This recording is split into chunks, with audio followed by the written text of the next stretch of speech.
So really what it comes down to, I think everyone needs to have a plan B of what to do if there's enough rain to cause nitrogen loss. There's 2 steps: diagnosis and decision, and application. Each of those requires planning. Each of those can be an obstacle, and every producer should have a plan. Every service provider or retailer should have a plan, and consultants should be involved in helping their producers have plans. Now, I always get the question, can rescue nitrogen really work? This picture was taken on July 16th, 2005. We worked with these producers, took a bunch of pictures on June 15th or something like that, probably June 20th, and they fertilized where we identified trouble spots, but this field was not one of the ones they had us take an early photo of, and they decided to do a test. They compared 100-foot strips with and without 12 gallons of 32% UAN applied on the 29th of June. The corn was about 6-7 feet tall at that point, and the 12 gallons is about 40 pounds of actual N. And you can see the strips through this whole area of the field, the strip with the extra 40 pounds and the strip without, and the strip with and the strip without. But there's these dark parts of the field where there's no problem and you don't see the strips. And that carries through to what they saw on the ground. This was taken the same day as that aerial photo, and you can see over here it looks terrible. Over here it looks not so great, but somewhat better.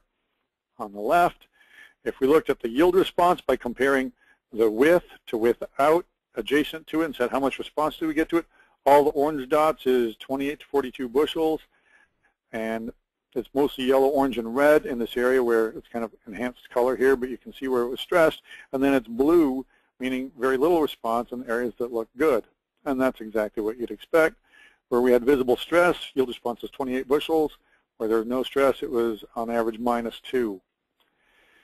I've actually done quite a few rescue nitrogen tests. The yield response can be large. In that case, it was 7 feet tall. The size of the response is related to the corn color in aerial photos, so that tells you that, where it's lighter green, that's where you need to go. I've had a total of 11 tests in my career. The first one was in '98, but most of them have been in the last 5 years. Average yield response has been 34 bushels per acre, and it depended on the level of visible stress. We had 2 of those tests where it was what I'd call high stress. Average yield response was 57 bushels. That did not necessarily, in some cases, that was stressed areas in a field. It did not necessarily get it up to the yield of the rest of the field that was not looking as stressed, but it was the most profitable place to put nitrogen, where it looked the worst. The medium stress areas, again, a substantial response, very clear stress. Low stress means either no stress seen or it didn't look too bad, and we got some response there, probably enough to pay for the application, but not a big winner with the low stress areas. How late is too late? Well, in 2010, we had 6 tests. All of those were applied at Tasso, and our average response was 34 bushels. That was a year where there was a lot of stress in the areas where we were working. I don't know what to tell people, but I say my opinion is give up by 2 weeks after Tassel. That's based on a pretty small amount of data that came out of Nebraska, not in a rescue end situation, but just the only application was sometimes made that late, and with a lot of stress they could respond. So how do you get about diagnosis? Well, I've got a Nitrogen Watch feature on my website that just tracks rainfall basically, but what we're talking about today is remote sensing. I think there's potential there to quantify how much yield loss you're looking at. You can prioritize the fields and say, okay, we're going to go to the fields that have the biggest problem and get them taken care of first.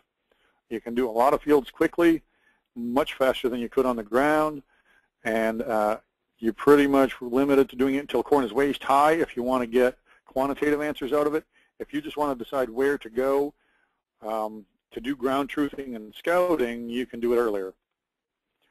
I should also mention that there's potential to have computer models help out with this. There's a tool called Adapt-N that's developed at Cornell. They've got kind of the beta test going on field scale strip trials in New York and Iowa starting in 2011. And the results that I, pardon me, that I've seen so far have been fairly promising.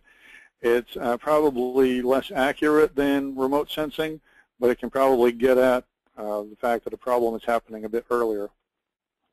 And that, as many of you know, can be a real key. So maybe the computer model will help you decide whether you're going to go with remote sensing.